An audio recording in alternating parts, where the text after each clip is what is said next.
that was something that was hard for me to learn, was that I couldn't just parent and be the mom that all the books told me how to be. I had to figure out my own way, and my kids are all very different children, and I had to figure that out, and nobody could tell me that. It's my own experience of motherhood that helps me learn that.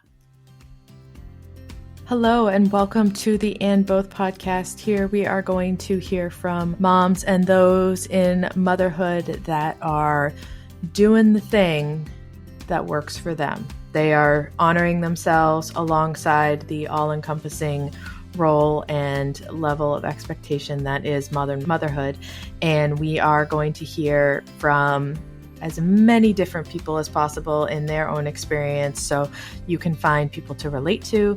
You can hear stories that will make you laugh, make you cry, all of the above, and that we will come together as a community to support one another in a way that is holistic and honoring of the woman and the mother as a whole.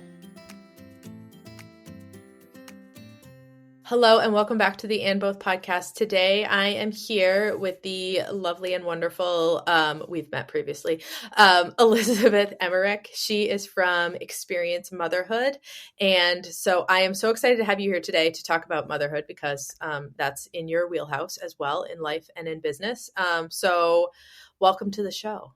Yeah, thank you so much. I'm very excited to be on your podcast since we have met previously on mine. So this is very fun. I love it. So how about we start off with telling people about you and about the work that you do with Experience Motherhood. Yeah. So as you said, my name is Elisabeth. I am a licensed therapist here in the state of Minnesota. I have a private practice with that. And then I also have a business called Experience Motherhood. I am a mom of 3 boys. So I have experience not only professionally as a therapist, but also as a mom myself. And one of the things I love about moms in particular and what kind of spurred Experience Motherhood to existence is the fact that so many women have these unique stories, and oftentimes we just feel like we have to be like everybody else. We're always looking to have our house a certain way, parent a certain way, raise our kids a certain way. And really, if we started to look back at ourselves, we can find such joy and uniqueness in our own value system and stories. And so that's where Experience Motherhood was born. I love it. I love that that idea of like taking the mom who is like getting all of this input from everything around you, being like, you know, do this and it should look like this and should. My least favorite word. Yes. By the way, I hate that word. But taking all of that, and instead of like adding to the pile, you're like creating this soft landing to be like, okay, why don't you just rest here for a minute and let's start to pick apart what works and what doesn't work, and what is, more importantly than anything, what is applicable and what is not applicable to you. Yeah. And it's different for every single person. And that's what's so beautiful about it. And that goes outside of motherhood too. That's humanity, that's individual. But for me, I think I see a lot of women in my therapy practice and in my own just circle of friendships and in my own story where it's so easily, I just didn't see who I was. And things change so much when you become a mom that it's really challenging at times to kind of figure out like, who am I now that I'm a mom? Mm-hmm.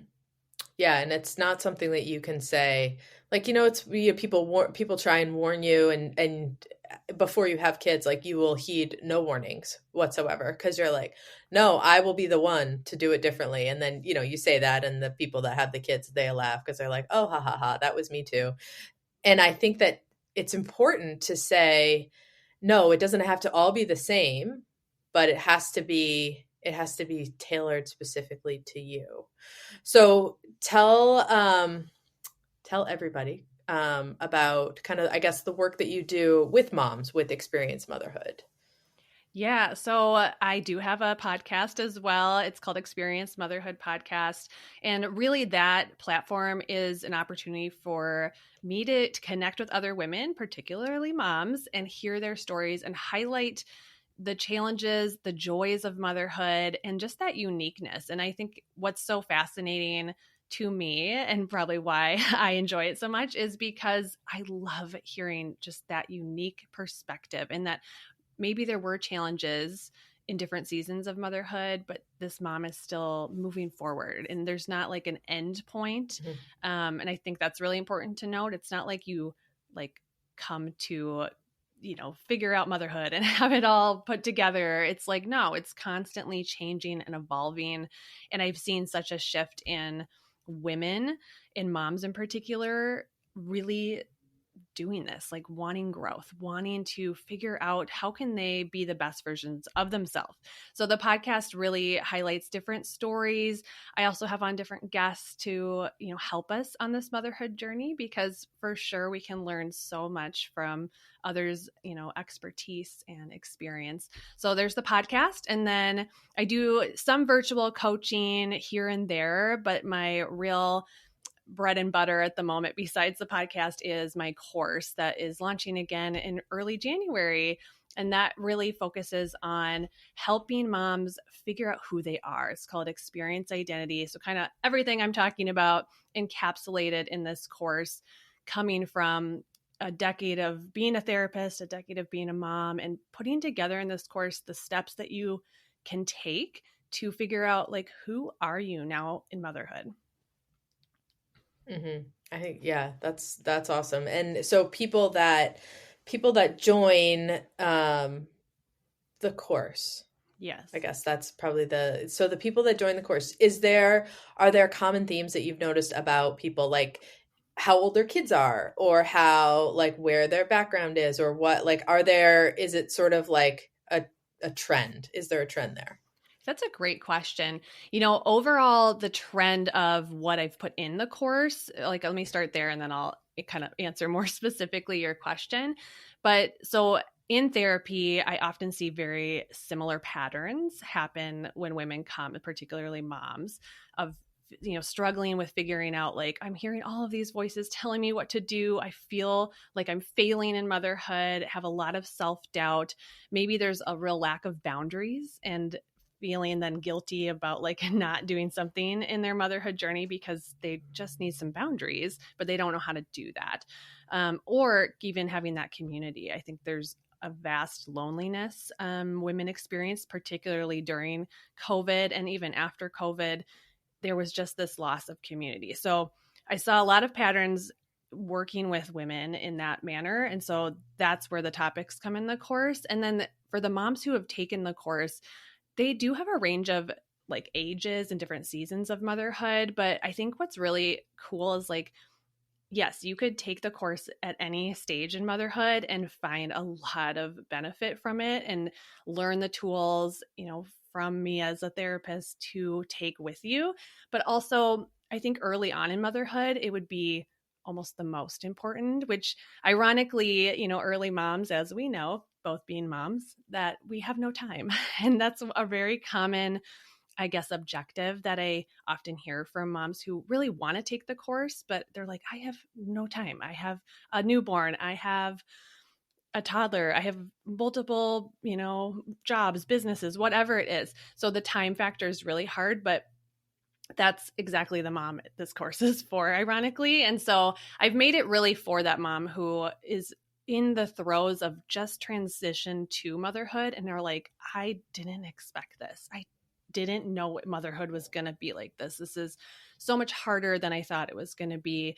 I thought it was going to be this way. All of these expectations were broken.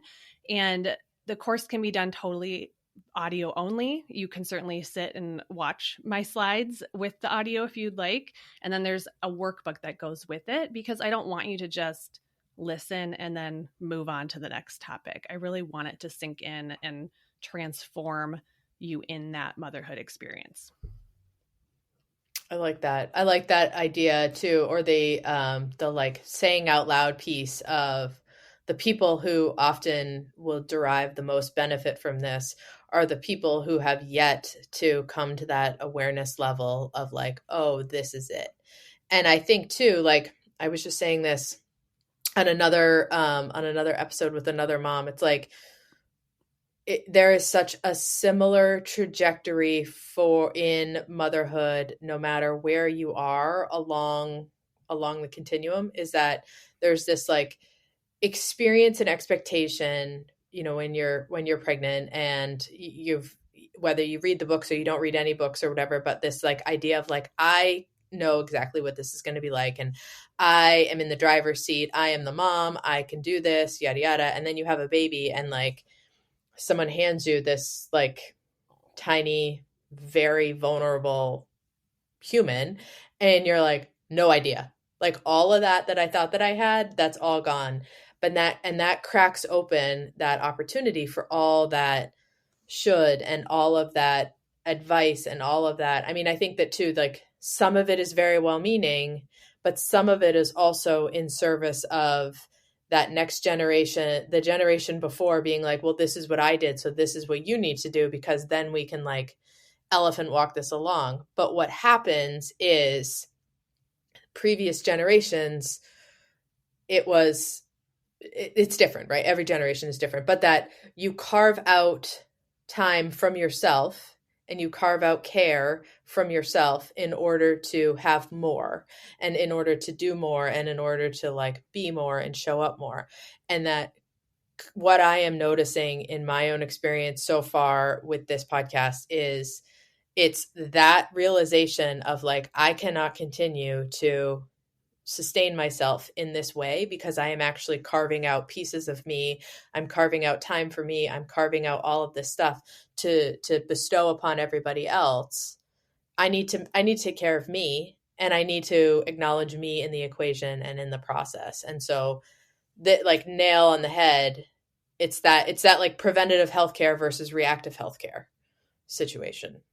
Yeah. And expectations are such a difficult thing for women and for everyone. But I know for even me, thinking back, I was a therapist before I became a mom, not by a lot, but by a couple of years. And I worked a lot with parents. I'm a registered play therapist. And so I've worked a lot with kids and parents kind of my whole therapy career.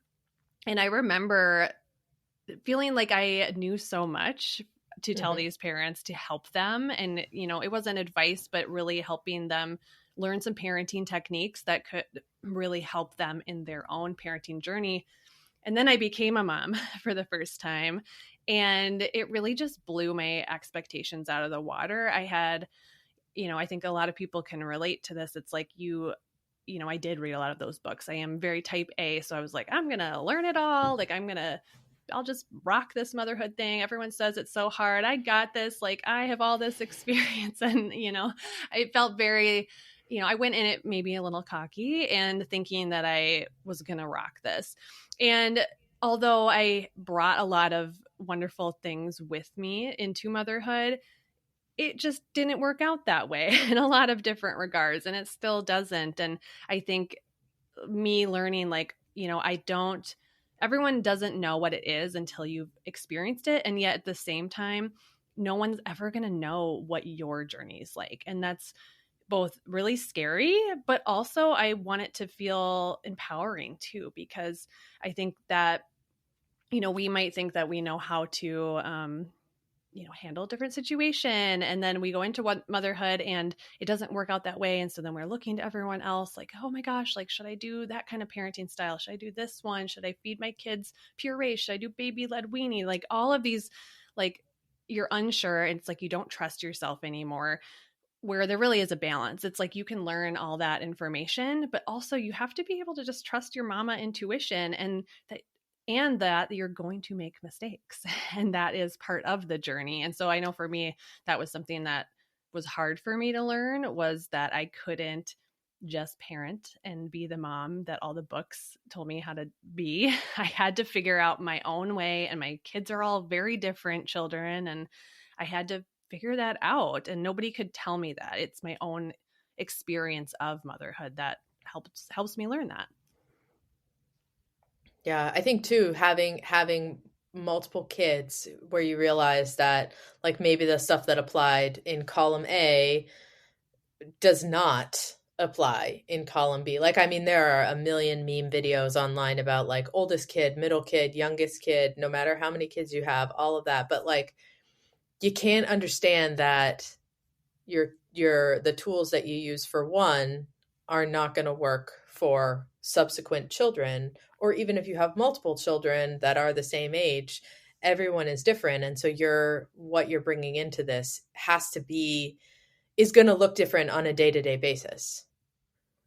Yeah. And even going back to, what you were saying before about like carving out time for yourself, I think the pressure from society that we have as moms and women to, in a sense, do it all, be that super mom, is so debilitating and just crushing us. And for whatever reason, probably for many that we probably don't even have time to go into, and it's different for everyone, but like, we just power through that. We're like, okay, like, I guess that's just expectation. So I guess that's what I'm doing. And I think carving out that time to figure out like, wait a minute, like that thing that everyone's telling me I should do as a mom, that doesn't like sit with me. Like that's not matching my belief system or my values, or, how can I figure out like what we need to do as parents? Maybe it is parenting a little differently than, what worked for Johnny down the street or whatever. Yeah. And I think, yeah, it's like we just don't even have time to think about our own values and what is important to us because we are so busy, so stressed, so overwhelmed, and we keep saying we have no time. Mm-hmm. That's true. Yeah. So when did Experience Motherhood start? Like, where were you on your own motherhood journey before Experience Motherhood came to be? Good question. I haven't actually been asked this on a podcast before, so exclusive here. Ooh. Yeah. So Experience Motherhood is actually a very new business. It's barely a year old. It'll be probably a year old by the time this episode airs. So like I said, I've been a therapist for over a decade, and I've had a private practice for a little bit before COVID, like being truly on my own private practice. And for whatever reason, I just kept seeing these themes coming up as I was working with women in particular, that they weren't necessarily matching having postpartum anxiety. They didn't have an actual mental health diagnosis, but they were struggling. I had a lot of mom friends that would just tell me the same things, like it was just so hard. They never had time to do the things they wanted to do. They just weren't thriving in motherhood, for a lack of better term. And so I was seeing all these themes coming up, and I was like, okay, like that's interesting. And again, there's definitely a lot of mental health going on in our culture. So I'm not diminishing that at all, because that is definitely real. But I also think there's a lot of individuals who don't meet an actual criteria for a diagnosis, nor is that helpful for them, but they still need some support. And so I thought about introducing coaching. And so that's kind of where it started. I needed a separate business to protect my own license to do coaching. And so I was like, okay, I will do something like that. And then for whatever reason, last summer, so this would have been 2022, maybe in like August-ish, I came across a podcast all about like helping moms figure out like how to step away from their 9 to 5. And mind it, I wasn't in a 9 to 5. I have a very flexible, I'm an entrepreneur already in the private practice space, but it really resonated with me. And this particular company really just wanted women to be true to themselves and believe in themselves. And I started like binging this, all these episodes about this topic. And I just had this like thought, I'm like, I think I need to start a podcast like out of nowhere. I don't know where it came from. I just kept feeling it. And so I was like, okay, like I don't know how to do that. I know nothing about it. And so I really started this journey of figuring out how to do that, how to start this other business with coaching and a podcast. And then eventually a course came to mind too, because I think the beauty of a course is they're much more popular now. So they're very tangible. They're easy to get a hold of. Like you can find them anywhere. But I can serve so many more women than I can in a one-to-one capacity. And I love working one-to-one with women. I don't think I'll ever give that up. But I only have so much time in the day, and I have my own boundaries with my own family value system and beliefs. So I think there came up to be a point where it was like, I could serve so many more women in a course setting. And then if they need some additional, more specific support, then we can do virtual coaching, or I can help them find a therapist in their state, or, there's other ways. It's like a good stepping stone, in my opinion, to kind of just start pondering a lot of these things and learning some of these therapeutic tools without necessarily needing to also give of their time, because it's self-paced. So you can do it whenever you do have pockets of time, rather than go and have to give up that time, which is so precious for moms in particular. So out of all that, it's come together. And, my favorite things for sure are podcasting. I love hearing other women's stories and just sharing that. And then the course has been such a fun, crazy endeavor and very hard to put together because I'm not a, get born marketer, but I really see such value in it. And I know it's transformative because I've seen it work with my therapy clients over the last decade. Yeah. I think what I really love about what you're doing is the idea of not starting. I mean, I guess it may fly in the face of like what people are expecting. Is I think that a lot of times when it comes to especially motherhood, is that we are so the optimal situation is so ingrained in us, in terms of like, or so internalized, like this is what everything should look like. This is this, and that creates these silos of expectation that we stick ourselves in. And then you layer on social media on top of it, and social media tells you what you should be doing. And so that I feel like in where the goal, I guess, ultimately would be to develop community, it actually does the opposite of that. It actually creates this expectation that you only put your matching pajamas on the internet. You only put your like, your holiday joy and all of that stuff on there. And so what I really love about the way that you're doing this is that none of it doesn't start that way. It doesn't start with the intensive therapy piece. It doesn't start with the like, you need help. It doesn't start with that. It starts from a platform of common experience, and it's a really accessible and tangible way for somebody who may like have that, I guess, that twinkling feeling of like, this is not all that I read about in What to Expect When You're Expecting, or like, whatever book it is, but that having somebody who may be feeling like a little bit or a lot like this is not how I envision this all, and this seems to be quite opposite of that.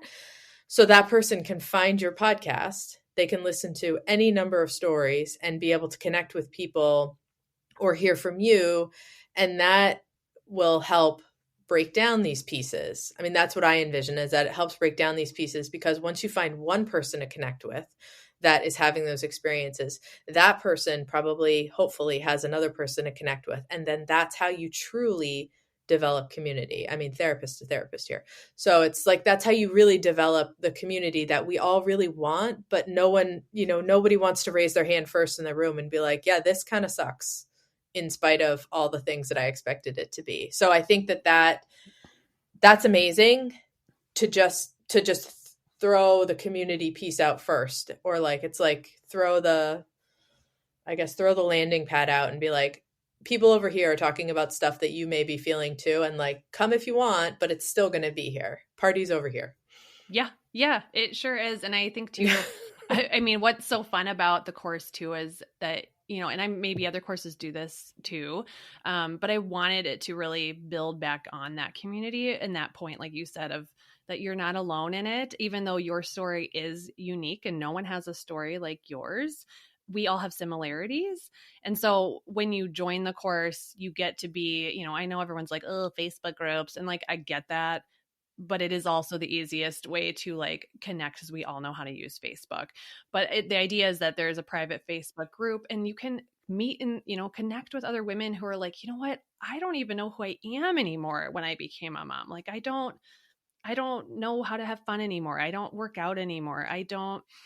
have alone time. Like, what do I do? And have that space to really connect with other women, as well as myself in the group, and answering those questions of like, yeah, how do I, for example, like I know a lot of women, even if they won't admit it, but if they really were looking at how they're feeling, like when you're looking at feelings of overwhelm, let's say, which I know we've all experienced. I experience it as well often.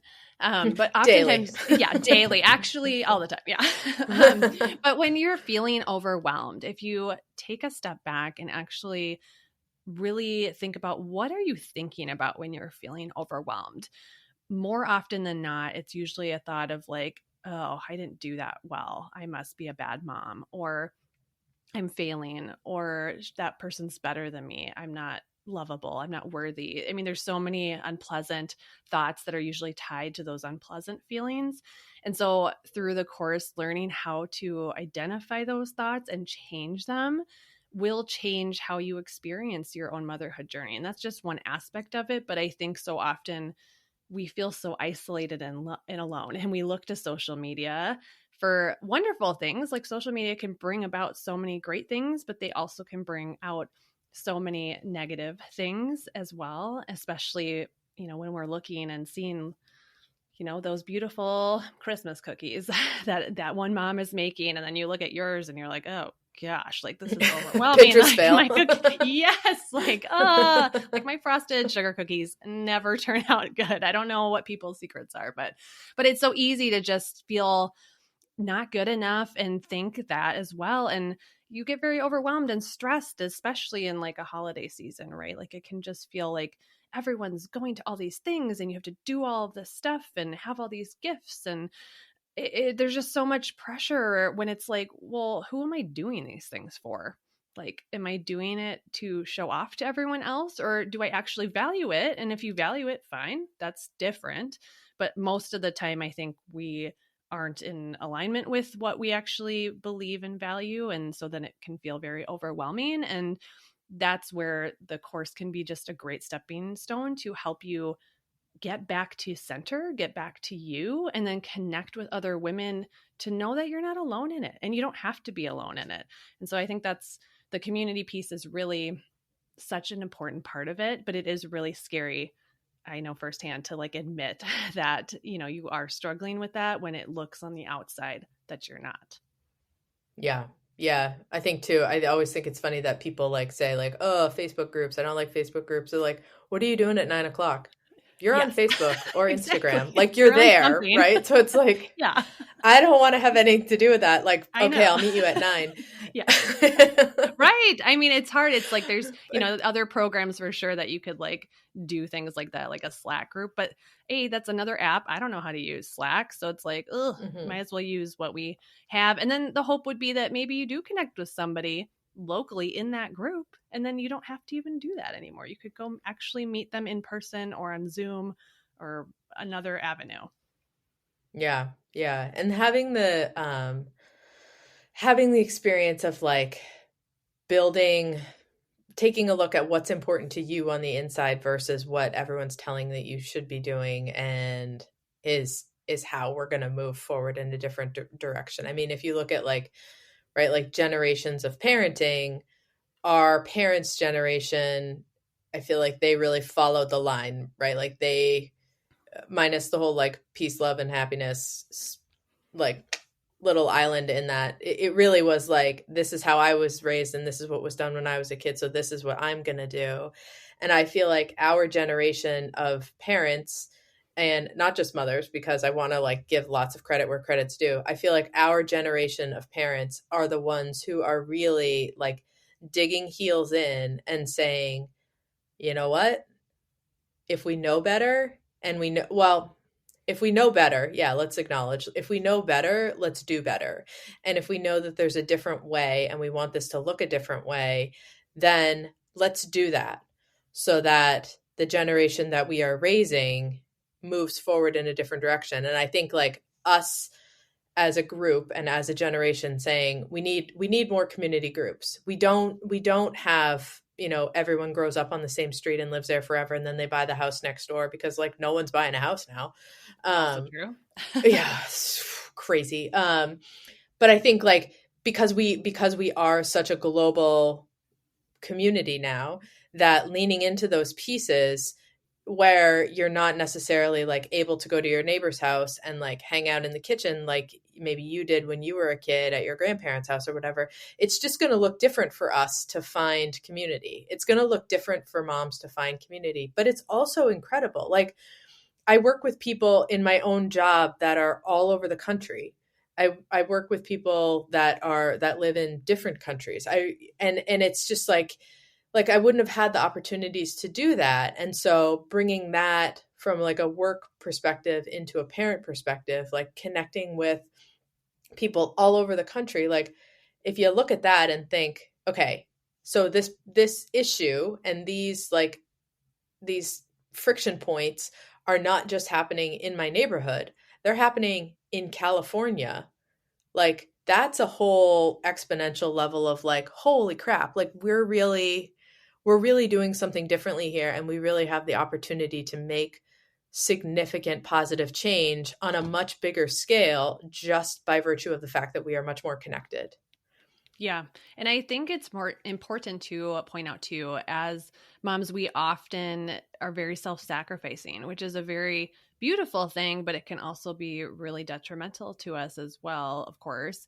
And what I mean is really like, when you are working on you as the mom, as the parent, and you are figuring out what you value and what's important to you, having those boundaries, changing those unhelpful thoughts, all of that, when you are doing that work, guess what? Your kids are going to benefit immensely from that because they are going to Mm-hmm. see the change in you and that you value yourself. And so often I see, moms, we're telling our children because we love them, oh, let's speak kind words, or, let's talk about how much you're valued and worth, which is wonderful things. But then 2 seconds later, we're in our own head being like, oh, I'm such a crappy mom, or like, what is wrong with me? I screamed at my kids again. I'm the worst. We just easily go back into that. And my encouragement and invitation to your listeners is to really take 5 minutes and just even reflect on like, okay, like, is that hitting where I'm at in my journey? Am I doing those things that I want so much wonderful things for my own children and my own family, but yet I'm putting myself at the bottom?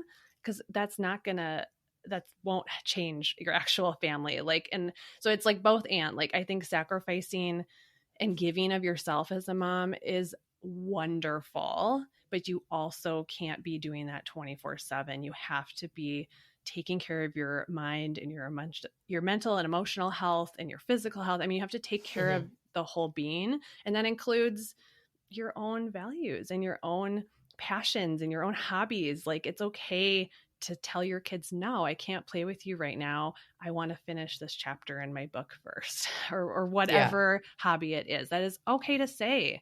And I think it's good for our kids to see that too, that you're prioritizing yourself, because that's what we're telling them to do. Stand up for them, Yeah. have a voice.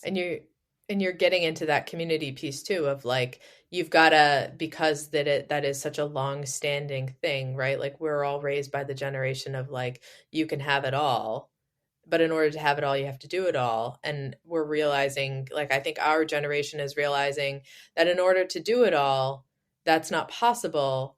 And also um accelerated reality of the pandemic is like, oh no, you were really doing more than you thought you were doing. And you like maybe the lens through which we were looking at things was very, very cloudy. But when the other shoe drops and there's like a whole thing circling the globe, we realize where things are really standing. And so I think this is also a unique opportunity in history for us to say, okay, this is where we thought we were going. This is where we actually were. And now we need to move forward in a way that's going to work better and that's going to be more sustainable and that's going to be more realistic. And we're going to do that by creating community, taking care of ourselves, doing all of these pieces that we have traditionally neglected in service of like good motherhood.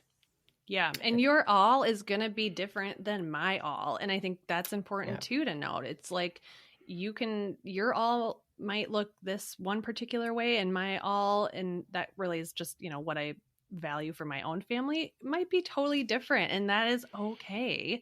We're not in Mm-hmm. competition with each other. And I think that's a lot of times where we fall. It's like we're in this Yes. invisible thing where we're just competing against other moms. Like, I'm a better mom. No, I'm a better mom. It's just like, what? No. Like, we can all be really good moms, every single one of us doing it different and still be a good mom.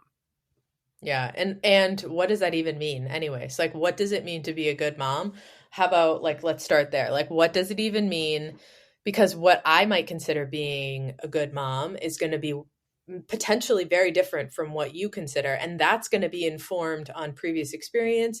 And that's going to be informed on where your focus is and where the person next to you's focus is. So, like, if we just keep sort of reaching for this moving goalpost of good motherhood, no one's ever going to hit it. No one's going to ever find the end zone because it just keeps moving along. It's like good motherhood is the carrot for us as like the horses of the family. Like, we are just going on to the next thing, like in search of, but like, who's holding the carrot? I've got It's a theories, great lots of question. them. Yep. But, Same. but But yeah, who's I think holding this you're right carrot? on. Yeah. You're right. I mean, it's the Mm-hmm. same thing. And I mean, time and time again, I mean, I'm going to sound like a broken record on this episode. It just comes back down to you have your own experience in motherhood. You have your own story. You have your own history. You have your own present, and you have your own future. And that is awesome. That is beautiful. There's no need to Yeah. change it. And the only thing you would really ever change is if it's not feeling like it's your unique experience in motherhood and that you're not being in alignment with those values and priorities in your life. Then there's some change that could happen. And that might, change how you feel in motherhood. That might change your own experience. Yeah. And so for you specifically, since we've talked about the bigger, broader picture, so for Yeah. you, what does that look like? What does taking care of you look like, and how does that impact your own specific situation? That's a great question. So that's a big question because I could go down many different Hmm. paths with how I take care of myself. And Your rabbit hole to pursue. here's my rabbit hole. What's so cool about even thinking of that question, even on my own journey, and I hope that the listeners can even like go on their own thought process as you're listening to mine, because it'll be different. But as I even started Experience Motherhood, it has been ebbs and flows of feeling aligned with my own values and being like, whoa, like that is not what I want it to be. That's not what I want my own motherhood experience to be. So, like, for an example, building a course takes a lot of work. Building a business, takes a lot of work, especially in the early days. There's just a lot that has to go into it. I am working and have worked more than I would like, and that is not in alignment with my own value system and what I want my family to look like. Like, it's not hitting that. And so I'm already aware of that, but I know that I have a boundary of, what, this isn't going to go on like this. At some point, I'm going to have to say, okay, like, it's built to where it's built, and that's where it can be. And it can be a slow build, and that's okay. I'm not in it to just jump off a ship and like have it be a very successful company in a year. Like, that's okay. I know it takes time. And so I'm reframing my thoughts around that, because it is really hard to not look at other entrepreneurs that I know that have started businesses around the same time, and maybe they're farther ahead than I am. Maybe they're behind where I am already. And it's really hard not to compare my own journey and even that to them. So reframing my mind of like, you know what? No, like, this is my journey, and that affects my kids too. And so, making sure that they know they didn't know what a podcast really was before I started hosting one, right? Like, my husband likes to listen to a lot of podcasts, so they like kind of knew, but they had no idea like really what it was.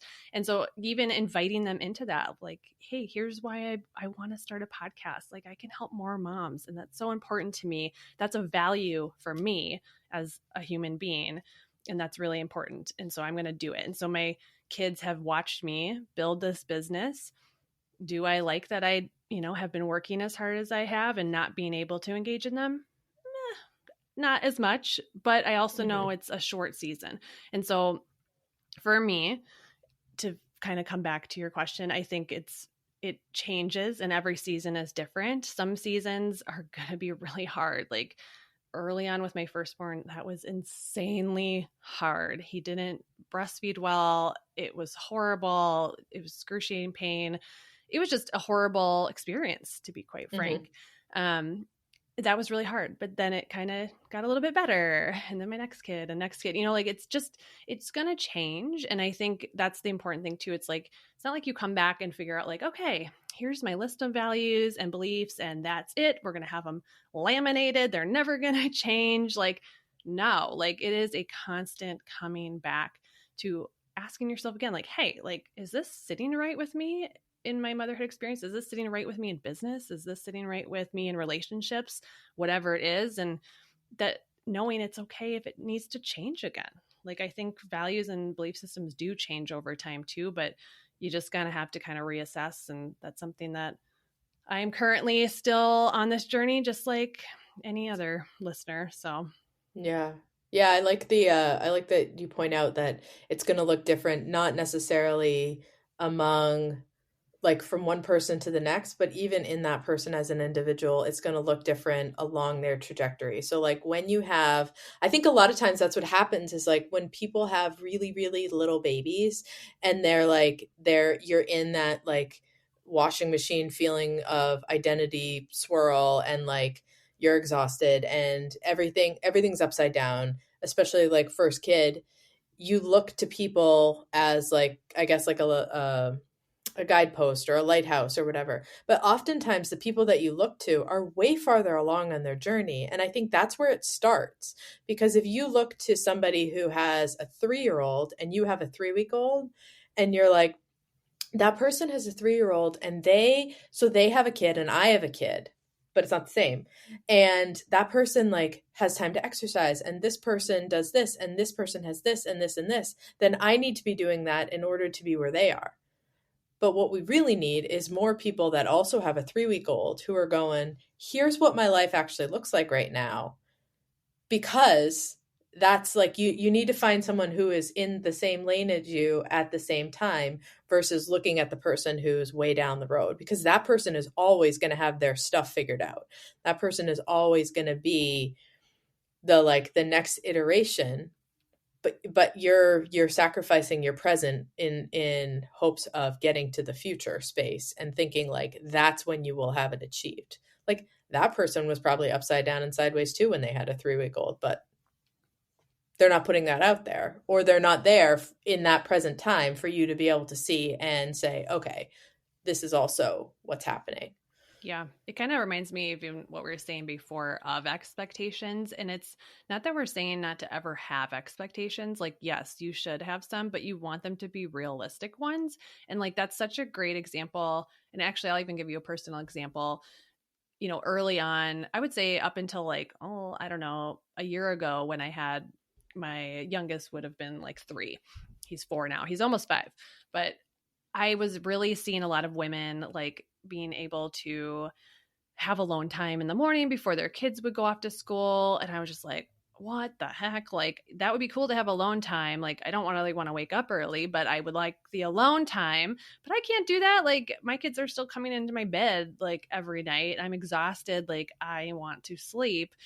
But yet I was seeing that and I knew it was like something I desired to have at some point. I just knew I couldn't do it then. And so for me, in my story, my expectation was that at some point I would like to do that. I would like to have some carved out space for me to have alone time and to just like wake up and be quiet, not kids in my bed and all of that. And that finally happened for me in the last year. And that's been wonderful. But I can also still very easily remember how difficult that was. And so, for an example, if that's something where your listeners are like, I want that. I want to work out every day. That sounds so incredible. I can't wait for that. That's okay to have that expectation, that desire to want that. But then it's also being in reality of like, okay, well, I don't really have like an hour that I can go just work out without being interrupted, but I do have 5 minutes. I could probably do 5 minutes, and that's just where I'm at in my season. So it's, you can Mm-hmm. have those expectations and look to others and be, driven to want to change and have that, but also have to be in reality, and that it's okay that you're not there yet, right? It's not, you won't ever get there. It's just yet. Yeah.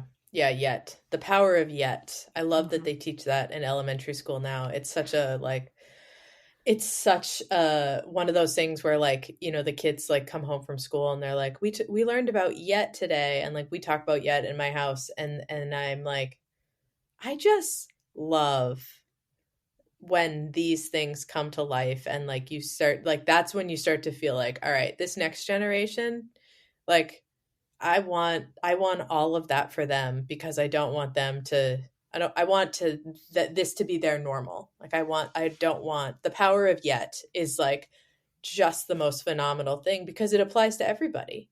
It Mm-hmm. applies to moms, it applies to students, it applies to newly married couples, it applies like any sort of life experience. The power of yet is phenomenal. I've got to do an episode on that. I think that would be, I love that. I've interviewed a few therapists now as well, and so I think maybe we should do like a therapy roundtable where we get everyone Oh, that'd be together and fun. talk about our like favorite tools to use as therapists, or like favorite things that you bring in from your own practice, Oh man, because I that would think be that fun. everyone has their own special. You're going to have to come back for that, Yeah. definitely. Yeah, I Yeah. think it's yeah, it's easy to not draw as many um connections between ourselves and other people because of this like island kind of living that we have going on. So the creating a community and building a course to give people the language and the perspective and the acknowledgement to say, this is where where I am, and this is where I want to be, and this is what works and what doesn't work, and I'm reminding myself what I care about and what I don't care about, where my values are. And the topic of alignment is just, if we could just hand that as a pamphlet to people on the way out of the hospital versus the like sleep when the baby sleeps kind of Yeah. thing. Yeah. Which I did not do with my first kid, and I should have, No. because I was so sleep deprived, but I couldn't. I had to exclusively pump. So I had my time was taken already. Yeah, my grandmother had six kids. One of my grandmother on one side had six, and the other one had seven. And on the sixth side, she was like, "You have to sleep when the baby sleeps." And I was like, "You had six kids. Like, how did that even work?" And some of them are like a year apart. And she's like, "I nap. Like, mom's down and out." I'm like, "That's also the '50s. Let's discuss Yeah. I like mean, what you could." in some ways she Speaking just, of community, yeah, she figured out what worked for her. I mean, I think that's, there you go. There's another example. It's like some moms are like, I'm all about taking a nap, and other moms are like, no, that sounds right? terrible. And that's okay. Just do you. Just do you. Oh, yeah, do you? That's the grander lesson in anything that is focused on motherhood and parenting, but specifically motherhood. Like, you've got to do you, and you've got to take care of you, because if you take care of you, then you can take care of others. And if you're not, then they're like, start with you if things are off the rails, I think. And I love what you're doing to help moms with that. Thank you. Yeah. So tell everybody where they can find you, and how moms who are feeling like, wait a minute, this lady just hit the nail on the head, can find your podcast, they can find your course, and if they want to work one-on-one, because that's a better option or alternative. And I will put everything in the show notes, but tell everybody. Yeah, well, thank you, first of all, for having me. This has been a really delightful conversation. I could clearly talk about it all day long, as your listeners already know at this point. I'm like a broken record. Yes, you can find me over on Instagram. Experience Motherhood is my handle. And then if you are interested in the course, you can look up experienceidentitycourse.com, or go to experiencemotherhood.com, and it's there as well. But I really just invite you to check in with yourself, and to, yeah, if there was something that like really just kind of nudged you a little bit, just get curious about that. What was that? What was the nudge? is it something that you're like, oh, I actually am not that happy. I would like to figure out who I am again. Maybe that's, this is your invitation to be a part of something, find that community.